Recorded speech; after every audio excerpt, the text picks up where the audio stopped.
Hello there, this is Mikhail or Michael speaking. Today is Thursday, March 2nd, 2023, and without wasting your time, let's go to a map.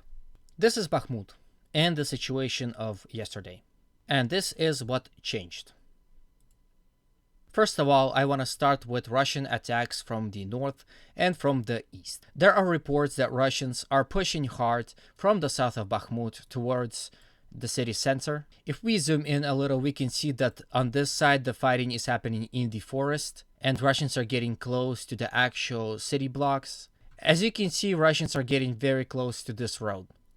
So this will again be really bad for Ukrainians if that were to happen. But overall, Ukrainians are repelling Russian attack on these axes. Same goes here. Russians are attacking towards the city center but with no success. However, there is success here.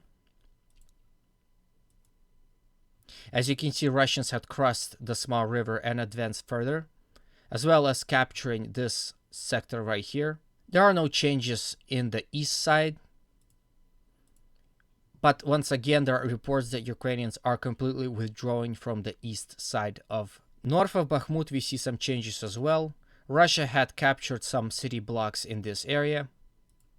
So next they can attack here towards Ukrainian flank, or continue attacking Ukrainians on the east side. Overall, there is no change here, but the gray area is extending. That means that Russians are claiming that they have taken this territory. The Russians are continuously attacking on this axis. They are trying to cut off the road, maybe use it as a defense line, and establish better positions. They are pushing towards the village of Bogdanivka. As you can see by the change again, Russians had captured this hill. Here is the topography map. So here's the hill, here is the other hill, and here is the village of Dubovo-Vasilivka, which is located in the small valley. I heard reports that Russians not only had completely captured these hills, but also captured Dubovo-Vasilivka. So overall, I can say that the Russians had achieved victory on this sector. Overall, as you can see, Russians had gained control on this hill. They can now overlook Ukrainian positions in the city of Bakhmut. But I have to say that Ukrainians have thrown their best troops in this city, trying to stabilize the situation. Overall, it would seem that they had partial success. There are reports that Ukrainians are concentrating newly arrived European tanks in Chasiv Yar. Again, Chasiv Yar is a supply hub for the city of Bakhmut and nearby villages. Here are the roads that are used.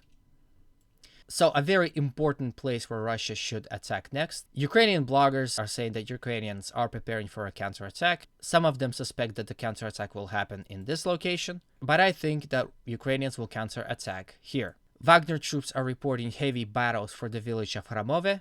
This is another, as you can see, road right here. So if Wagnerites are going to capture this city, once again, Ukrainians will have absolutely no chance of retreating their armor. The only small road remaining is this one. But if we go to a topography map, once again we can see that this is the hill. So this whole place is a high ground, and Ukrainians will not retreat easily on this road. Hey, if you enjoyed my video so far, please consider liking, subscribing, and commenting, as it is good for algorithms and I want to be best friend to YouTube algorithms. Overall, thank you for viewing my video, and I hope you have a good day. Let's continue on.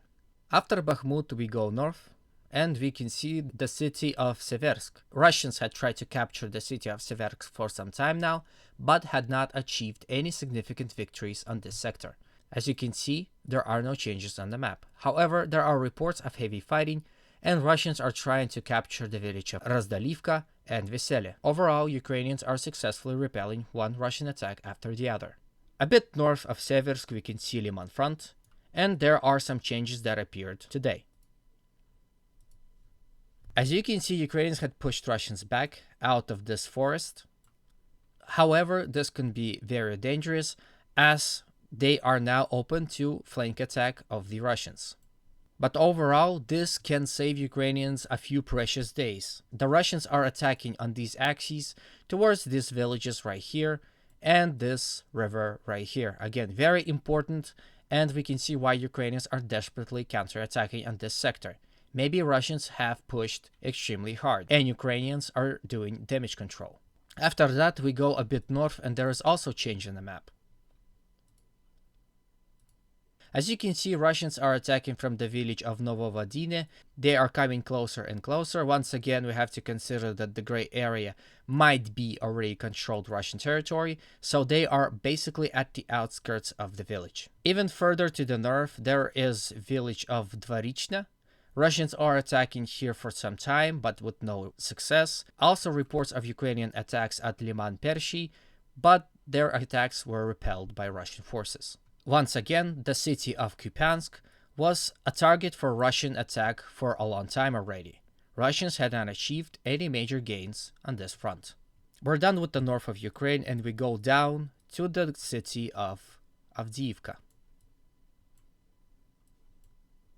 As you can see, no changes had appeared on the map, but we know that Russians are pushing towards village of Novokalinova and the village of Krasnokharivka and Vesely. If we consider the gray area as Russian claimed territory, Russia had captured Kamyanka. Overall, Russians had not seen major success north of Avdiivka. They were not able to cut off the railroad that goes here, and overall the communication to Avdiivka is not disturbed. To the south of Avdiivka, Russians are continuing attacking from the village of Aputne and Vadyane.